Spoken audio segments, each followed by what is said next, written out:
Hello everyone, I'm Jim Kale and today I have a project that I'd like to tell you about and I'm looking for students to help out with. It's called a testbed and graphical interface for automated extraction of magnetic material properties.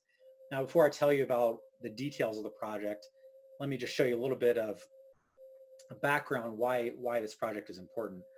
First of all, if you've had classes in electromagnetic theory or circuits, power electronics, you've probably come to realize that magnetic components are ubiquitous in electrical circuits.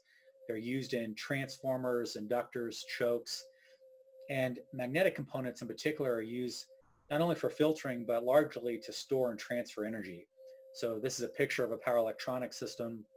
It's showing an inductor, a toroidal inductor here. This is a circuit representation of a switch mode power supply. Again, you'll often see these inductors for filtering and storage of energy. But whenever it comes to the energy transfer efficiency of these devices and how much energy you can actually store in them, it's really dictated by the magnetic properties. So for instance, how much flux density can you put in a certain material? That's a magnetic material property that we're interested in. And also how much loss would it have every time you cycle, and say you have an AC current through the device, how much is lost per cycle.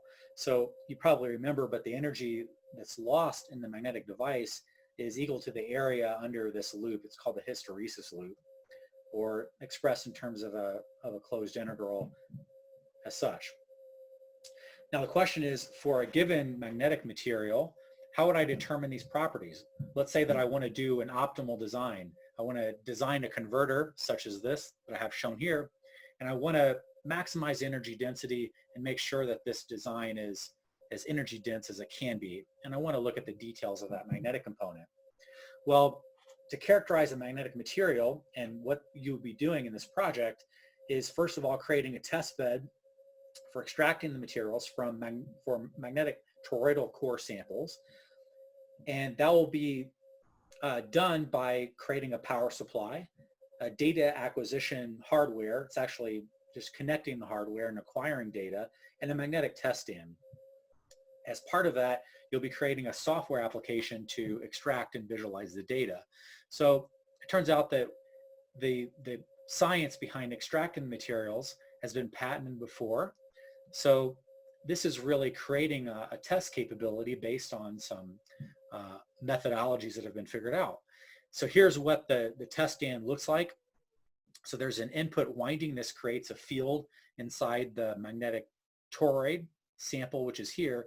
And then on the toroid, there's a secondary winding called a test winding here. So again, first of all, we'd be creating a power supply to inject currents up to about 60 amps peak. Then from the test winding, taking data into a data acquisition system, National Instruments specifically, and then finally creating a graphical user interface.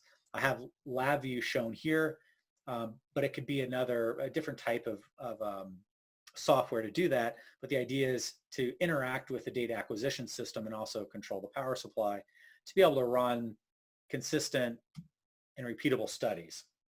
So if you think that you might be interested in this, here are some things that you'll learn. First of all, you'll get a better understanding of applied magnetics.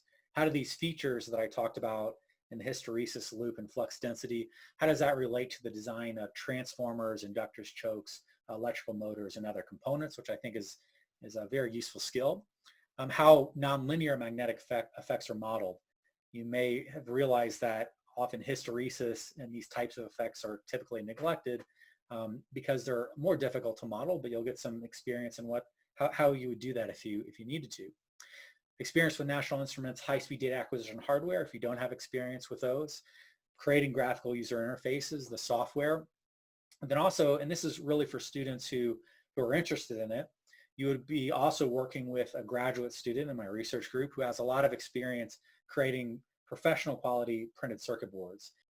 And a bonus here, it's expected that the project outcomes, the description of this project or artifacts on other research projects will be published in a scientific journal, like an IEEE journal focused on education or magnetics.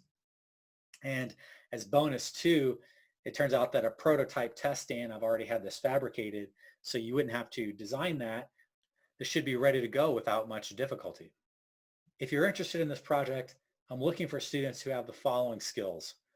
First of all, knowledge of basic electromagnetic theory. So in a EM class or a physics class, disciplined programming practices, so experience with good documentation of software, error handling, these sorts of computer science related skills, and then experience with some type of graphical interface software or toolkits. So there's Qt, PyQt, TK, LabVIEW, and others. And as I put down here, you must demonstrate on these because they're required. You must demonstrate that you have background knowledge, either through transcripts or professor's recommendation on the first one, and then on the others, code examples or other artifacts. There are a few other preferred but not necessarily required skills as well. So if you have experience with National Instruments products, data acquisition, LabVIEW software, or others, that's great. And if you have knowledge already of printed circuit boards, that can help as well whenever it comes to designing the power supply. If you're interested, I look forward to meeting you. Tomorrow I will have a Zoom meeting and I can answer more questions about this project, and I look forward to meeting you.